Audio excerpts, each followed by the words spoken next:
मेरे सभी सहयोगी साथीगण और उपस्थित सभी मीडिया के मेरे सम्मानीय सभी साथीगण,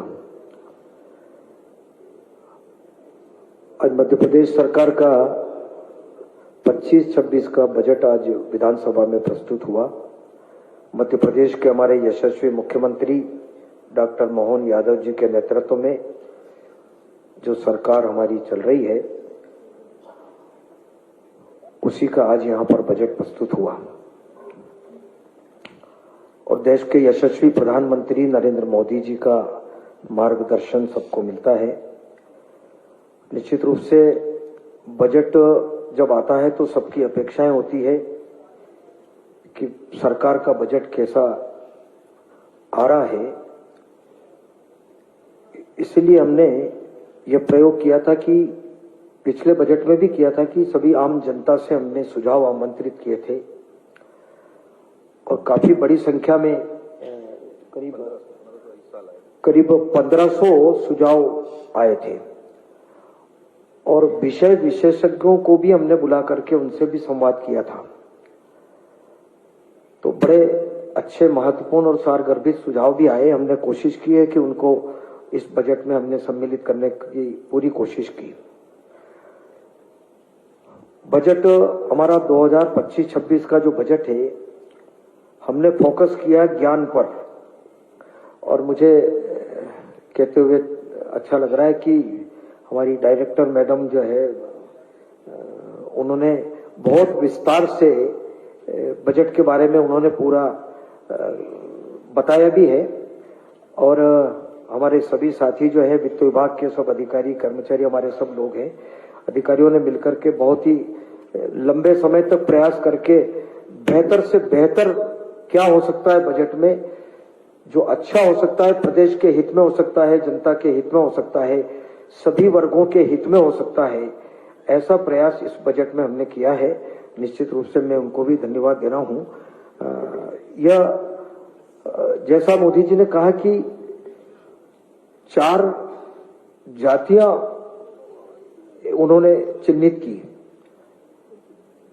उसको ज्ञान के रूप में उन्होंने कहा कि ज्ञान हमारा GYAN, तो गरीब कल्याण, युवा शक्ति, अन्नदाता और नारी शक्ति। मतलब कोशिश हमारी भी इस बजट में रही कि सर्वस्पर्शी बजट हो, सभी वर्गों का इसमें समावेश हो और जो सरकार से अपेक्षा रहती है कि हमारे यहाँ पर डेवलपमेंट हो, विकास हो, सड़कें हो, सिंचाई के प्रबंध हो, चाहे बिजली का प्रबंध हो, हेल्थ के बारे में चिंता हो, अस्पताल हमारे ठीक हो, इन सारी बातों की चिंता करके हमने बजट में प्रावधान किए हैं। लगभग हमने सभी विभागों में और जिसमें महत्वपूर्ण जो बहुत सारे ऐसे विभाग हैं जिनमें बहुत आवश्यकता, जैसे चिकित्सा के क्षेत्र में, एजुकेशन के क्षेत्र में है, सड़कों के मामले में है, सिंचाई के मामले में है, क्योंकि इनमें अगर पैसा लगेगा तो निश्चित रूप से मुझे लगता है कि एक तरह से ये कहा ना, अभी वो विषय बार बार आता है कि बजट जितने का है उतने का कर्जा है। अब कर्जे से इसको बजट को जोड़ना मुझे नहीं लगता भाई, ये निवेश है। कर्जा लेकर के पूंजीगत कार्यों में खर्च करना, उससे रेवेन्यू भी हमारा ऐसे काम में लग रहा है कि जहां पर हमारे रोजगार भी उपलब्ध हो रहे हैं, नौजवानों को रोजगार भी मिल रहा है। और हमने पूरी कोशिश की कि उद्योगों के बारे में, अब जैसे ग्लोबल इन्वेस्टर्स समिट हुई, अब इतना बड़ा निवेश अगर सब तरफ से आएगा, माननीय मुख्यमंत्री जी ने उसके लिए लगातार कोशिश करके सारे समिट में आए, अब हमारे यहाँ निवेश होगा तो मुझे लगता है कि रोजगार जनरेट होगा, रोजगार मिलेंगे, हमारे नौजवानों को रोजगार मिलेंगे। तो इसी बात को लेकर के अभी जो हमारा बजट प्रस्तुत हुआ है, मुझे खुशी है कि सभी बातों का हमने इसमें पूरी तरह से चिंता की। हमारा अब जैसे 4,21,032 करोड़ का हमारा विनियोग है और राजस्व व्यय उसमें है 2,90,261 करोड़। पूंजीगत का हमने पिछली बार जो पूंजीगत था वो अभी जो पूंजीगत रखा हमने 85,076 करोड़।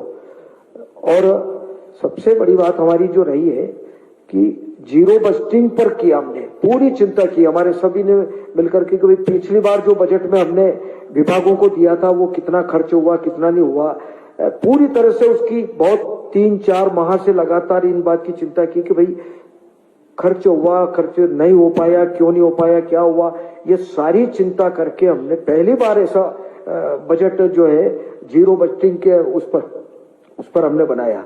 तो निश्चित रूप से मुझे लगता है कि बजट जनता के लिए, जनता का बजट और पारदर्शिता होना चाहिए। अब बजट में क्या आया, मैंने यही कहा था मैडम को भी, मैंने कहा ये सारी बातें क्लियर आना चाहिए। हमेशा सवाल ये आता है कि भाई कर्जा लिया है तो भाई कर्जा नियम प्रक्रिया में लेते हैं, FRBM का नियम है, भारत सरकार की परमिशन होती है, GSDP का 3% लेना होता है।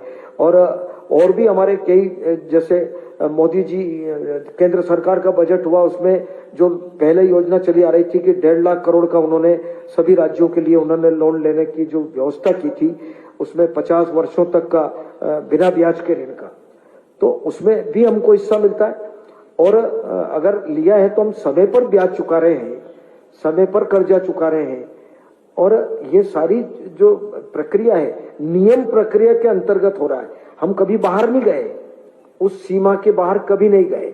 इसलिए अब हमारे विपक्ष के साथी भी बार बार उसी चीज को करते रहते हैं, कोई माथे पे गठरी लेकर के करते हैं कि ये कर्जा है।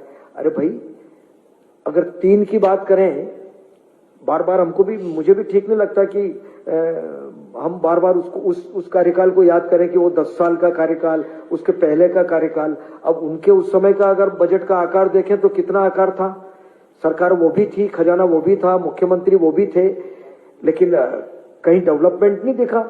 आज हम हमारे मुंह से कहें उसके बजाय जनता बोलती है कि भाई मध्य प्रदेश में सड़कों का जाल बिछा है, चाहे 4 लेन हो, 8 लेन हो। अब ये सारी सड़कें गांव-गांव तक, नीचे स्तर तक कनेक्टिविटी हमारी पूरी गई है। बिजली हमने पहुंचाने का काम किया, सिंचाई के लिए बड़ी बड़ी योजनाएं हैं, काली सिंध और अभी चंबल का, या सारी योजनाओं के बारे में अभी बजट भाषण में भी मैंने किया। और आपको भी पूरी ये पुस्तक भी आपको मिली होगी, नहीं मिलेगी तो पूरी पुस्तक भी आपको उपलब्ध करवा देंगे। जितना जो कुछ किया, मध्य प्रदेश की जनता का पैसा टैक्स के माध्यम से जो आता है, केंद्र से जो आता है, वो पारदर्शिता कि जितना पैसा खजाने में आया वो ईमानदारी से हमने उसको जनता के लिए खर्च कर दिया। तेरा तुझको अर्पण क्या लागे मेरा है, जनता का पैसा, माध्यम सरकार बनती है कि भाई माध्यम सरकार है, सरकार के माध्यम से वो पैसा खर्च होता है। तो ये सारी चीजें सबके सामने स्पष्ट होना चाहिए। इसलिए कितना कर्जा है, उस समय कितना था, ये था, सारी चीज स्पष्ट।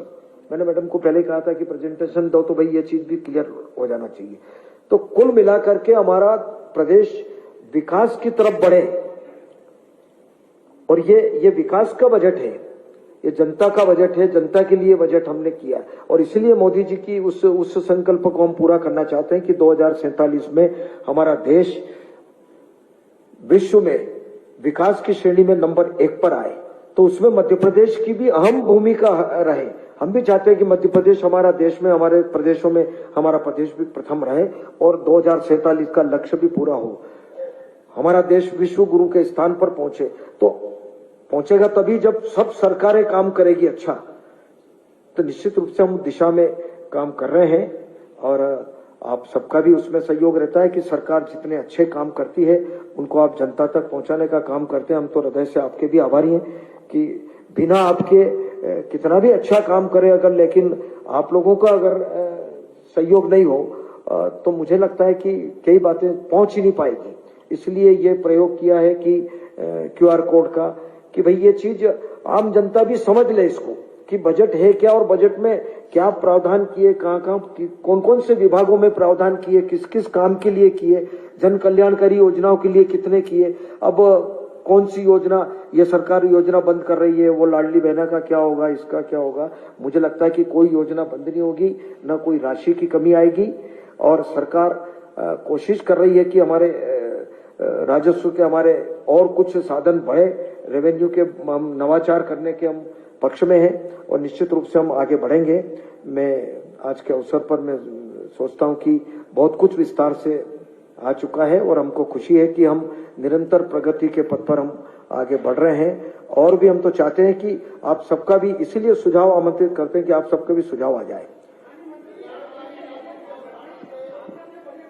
ये एक सेकंड साहब, अभी आप ऐसे एक अगर सब लोग साथ में माननीय मंत्री जी, अभी जो बजट पेश आपके द्वारा हुआ, मंत्री जी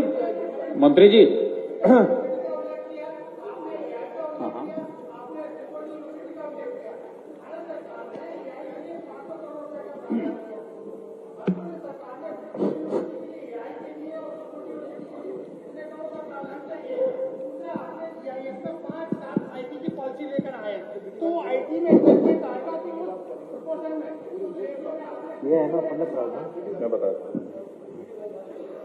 तो ये जो प्रश्न हो रहे हैं इसका उत्तर प्रश्न के बाद दे दें या सारे प्रश्नों का एक दे दो? हाँ, इसका उत्तर आ जाए मंत्री जी। तो आपने ये जो प्रश्न उठाया था कि आपने कितना प्रावधान किया आर्टिफिशियल इंटेलिजेंस पे, तो आपने सर के भाषण में सुना होगा कि स्टेट प्लान कर रहा है कि हर संभाग स्तर पे जो आईआईटी की तर्ज पे हम लोग भी अपने इंस्टीट्यूट्स ऑफ टेक्नोलॉजी खोलेंगे।